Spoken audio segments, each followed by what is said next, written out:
All right, so today we're diving into a case that's got a bit of glitz and glam, but also a whole lot of chills. Oh, yeah, it's a wild one. Yeah, we're headed to Palm Beach, Florida.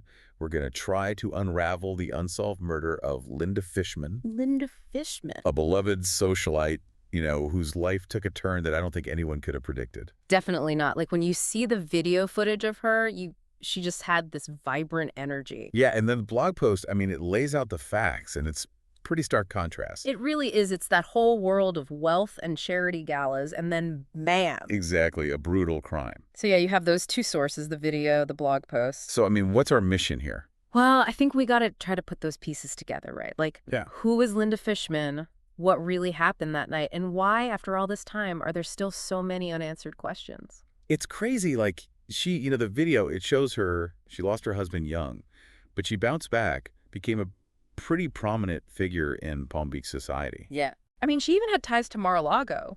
Oh, yeah, that's right. Yeah. I mean, how much do we know about that? Well, the details are a bit thin, but just that connection alone, it just adds another layer to the whole thing. I mean, think of the people she must have crossed paths with.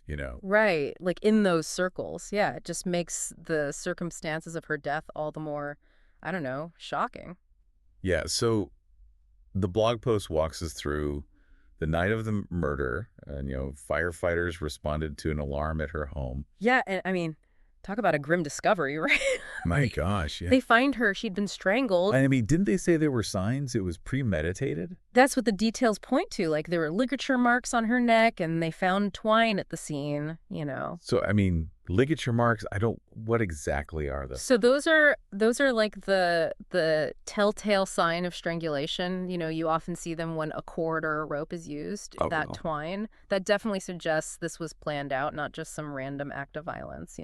Wow, so that totally changes things, doesn't it? Yeah, Like now you have to think about who would want her dead and who would have had the chance to do it. exactly. I mean, I think it was in the blog post, it said that in these kinds of cases, investigators, they usually start by looking at the people closest to the victim. Yeah, statistically, that's often where the trail leads. And that brings us to, Michael Jamrock, Her nephew. her nephew. Right. And their lives, from what I read, they seem like total opposites. Polar opposites. Like he was a radio DJ known for partying. Yeah, completely different world than Linda's, all the charity events, the high society. But even with those differences, they were close, right? That's what the sources say. Yeah, and she was incredibly supportive of him. Yeah, I mean, I think she gave him a pretty big loan to open up a cafe, didn't she? Yeah, she did. And she even helped him through like a pretty tough custody battle.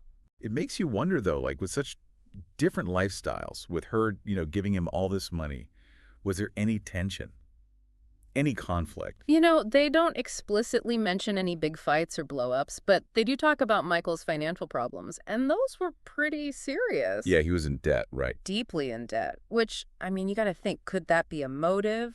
Yeah, could desperation have driven him to, I don't even know. To do something unthinkable. Yeah, and then there's that whole thing about where he was the night it happened. Oh, yeah. He was at a bar, and not just any bar, a bar that was less than a mile from Linda's place. A mile from Linda's place, and the timeline's pretty tight. Right, like they think the murder happened within like a 15-minute window. Yeah, and Michael was in the area during that time. I mean, that puts him on the map for sure, but is that enough? Well, it's definitely suspicious, but there's also the polygraph.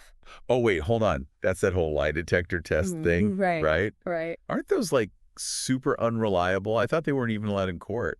Yeah, polygraphs, they're definitely controversial. They're not perfect, that's for sure. And a lot of times they are inadmissible in court, because there are questions about how accurate they really are. Yeah, I can see that. But they can be useful, at least for investigators. It can give them a sense of whether someone's being straight with them or holding something back. So, I mean, for Michael, the fact that he was near the crime scene and then this polygraph result, it's got to make him a prime suspect. Yeah, except if it's not, a slam dunk case. Yeah, right. It definitely makes him a person of interest. Definitely. Okay, so they're really looking at Michael.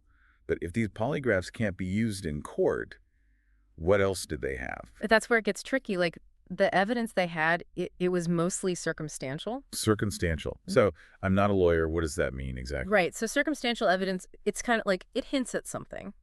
Okay. It suggests something might be true, but it doesn't actually prove it. Gotcha. Like Michael being near Linda's house that night. That's circumstantial. It means he was in the area, but it doesn't mean he was in her house, you know? So nothing concrete, like no one saw him there, he didn't confess. Exactly. No smoking gun. And that's what makes this whole thing so, I don't know, intriguing. Yeah, it's like we have these pieces, right? Like the money troubles, his alibi isn't great, and then that polygraph, but it doesn't quite add up. It really doesn't, like a puzzle with missing pieces. Totally. And didn't the blog post say that this whole thing caused problems in the family? Oh, yeah. Big time. Like, some believed Michael was innocent, others not so much. I mean, that's got to be tough. Your family torn apart like that. It's definitely a layer of, I don't know, it just adds to the whole human drama of the case. Definitely. And on the topic of, like, motives, I think the blog mentioned something about Linda maybe cutting Michael off financially. Oh, yeah, that's a big one. Right. Like, imagine you're already drowning in debt, maybe facing a custody battle, and then suddenly the money's gone. It definitely adds fuel to the fire, right? Mhm. Like, could that push someone to do something drastic? But even with all this, they never solved the case. Why is that? Simple. They just didn't have enough hard evidence to charge Michael, or anyone else for that matter.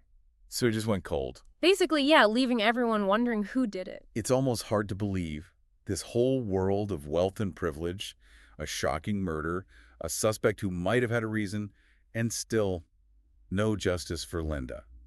It's like, it shows you that even in places that seem perfect, bad things can happen, and sometimes you just never get the full story. It's like a, what do they call it, a whodunit? Yeah, a classic whodunit. And we're left with all these questions like, was Michael really desperate enough, or was he just an easy target because of his money problems and his lifestyle? Or what if it was someone else entirely? Someone with a motive that everyone missed.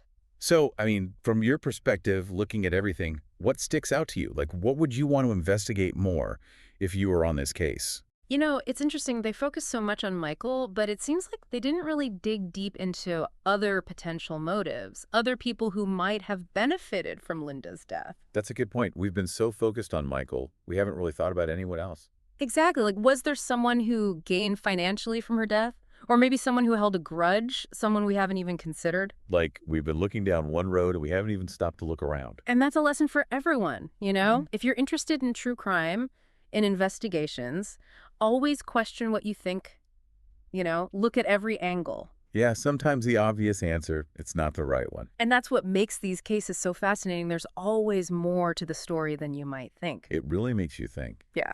Yeah, it's amazing. One unsolved case, and so many questions come up. I'm still thinking about what you said, about looking into other motives, other suspects. Yeah, I mean, it just shows you got to think critically. We've got this whole story laid out for us, but we can't forget there's always more to it than what we see on the surface. And that's why we do these deep dives, Yeah, right? exactly. Like, we dig into these mysteries, we look at everything, even if we don't always get a neat little answer tied up with a bow. Totally. It's all about, taking in the information, asking those questions, and then coming to our own conclusions based on what we have. So any big takeaways for you? Anything that really stuck with you from this case? Honestly, it's the human side of it all, Linda, she built this whole life after losing her husband. She was so loved by everyone. Right.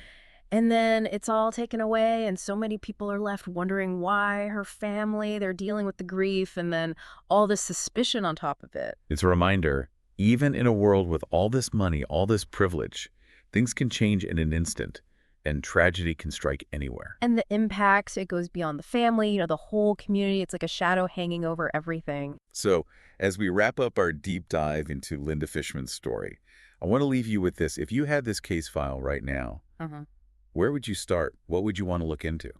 That's what I love about these unsolved cases. They stick with you. You keep thinking about them. Yeah. We may never know for sure what happened, but that doesn't mean we stop searching. It's like the journey, sometimes that's just as important as the destination. Totally. And as you all go about your day, think about this. What does Linda's story tell us about the people around us? The fact that life can change so quickly and the power of unanswered questions. Keep those thoughts in mind. And until next time, happy deep diving.